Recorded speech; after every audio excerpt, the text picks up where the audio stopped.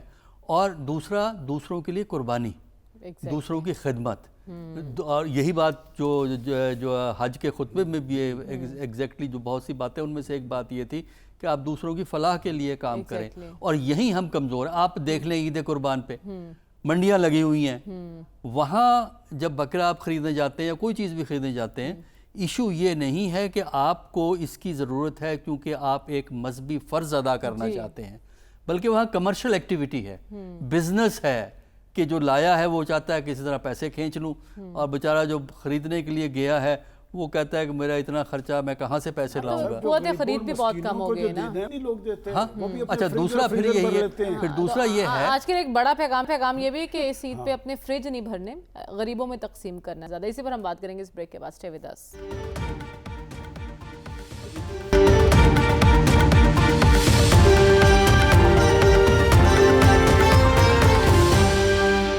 Welcome back ناظرین۔ رسول بخش رئی صاحب، عید قربان پر کیا پیغام ہے آپ کی طرف سے؟ میرا یہ ہے کہ جو آج کا مسلمان ہے وہ دور جدید کے تقاضوں کو وہ سمجھ نہیں پایا، اخلاقی اقدار کیا ہیں اسلام کی، اور اس کی جو بیسک آئیڈیا ہے، فلسفہ ہے اسلام کا، وہ ایمانداری ہے، امانت داری ہے، سچائی ہے، صداقت ہے، قربانی ہے اپنی خواہشات کی، اور جو لوگوں کے حقوق ہیں، حقوق العباد ہیں، ان کا خیال کرنا ہے۔ تو اگر یہ اس کو آپ دیکھیں، جو آپ روزی کماتے ہیں حلال کی کمائی ہے، یہ تمام چیزیں جو ہم دنیا میں دیکھتے ہیں کہ ہو رہی ہیں اور دنیا نے ترقی کی ہے ان اقدار کی بنیاد پر، ہم ان سے بہت دور ہیں، اور خصوصی طور پہ ہماری اشرافیہ اور حکمران طبقہ اگر ان کے طور طریقے دیکھیں اور ان کی ظاہری جو ایک شان و شوکت ہے اس کو دیکھیں، اور اسلام کی روح اور فلسفے کو دیکھیں، تو وہ کہیں مطابقت میں نظر نہیں آتی۔ تو اسلام کو ہم صرف یہ ہے کہ محدود نہ کریں یہ چند باتوں تک، بلکہ اس کے بنیادی فلسفے کو سمجھنے کی ضرورت ہے کہ کاش ہم ان مواقع پر اس کو سمجھ سکیں اور اس کے اوپر عمل پیرا کر سکیں۔ صافی صاحب، اس عید کے موقع پر آپ اسپیشلی سیاستدانوں کو کیا پیغام دیں گے؟ دیکھیں، اس عید قربان کا اصل فلسفہ تو قربانی ہے، ایثار ہے، اخوت ہے، رواداری ہے، مساوات ہے۔ اگر ہمارے سیاستدان ان میں سے کسی ایک عمل پہ بھی عمل پیرا ہو جائے تو یہ سوسائٹی بہت بہتر ہو سکتی ہے، اور یہ صرف سیاستدانوں کی ذمہ داری نہیں ہے۔ دیکھیں، عید قربان پہ حضرت ابراہیم علیہ السلام کی جو سنت ہے وہ یہی ہے کہ اطاعت اور اللہ تعالیٰ کے حکم کے سامنے سر جھکانا اور قربانی کے عظیم عمل کو پورا کرنا۔ تو یہ اگر ہماری سیاست اور معاشرت میں ہم ایک دوسرے کے لیے اگر ہم قربانی اور رواداری کا ایک فلسفہ اپنائیں تو مجھے نہیں لگتا کہ پاکستان کا کوئی مسئلہ بھی باقی رہے گا۔ اور ہم عید قربان کو صرف یہی سمجھتے ہیں کہ کوئی مہنگا جانور خرید لیا، کوئی اگر کسی کے استطاعت کم ہے تو اس نے حصہ ڈال دیا تو بس قربانی پوری ہو گئی، خون بہانے کا، اور اللہ تعالیٰ کو جو ہے جانوروں کی باقی چیزوں کی ضرورت نہیں ہے۔ اللہ تعالیٰ نے جو ہمیں بحیثیت انسان ہمارے فرائض میں شامل کیا ہے کہ ہم نے اپنی سوسائٹی اور گرد و پیش کا خیال رکھنا ہے، تو اس عید کا یہی فلسفہ ہے، اور اس پہ اگر ہم عمل کریں اور ایک دوسرے کا خیال رکھیں تو سیاست بھی ٹھیک ہو سکتی ہے اور معاشرت بھی ٹھیک ہو سکتی ہے۔ بالکل، قربانی دیں جانوروں کی، لیکن اس کے ساتھ ساتھ قربان کریں اپنی انائیں، اپنے تلخ لہجے جس سے تلخیاں جنم لیتی ہیں۔ آج کا یہی پیغام ہے، ہمیں اجازت دیجیے، اللہ حافظ۔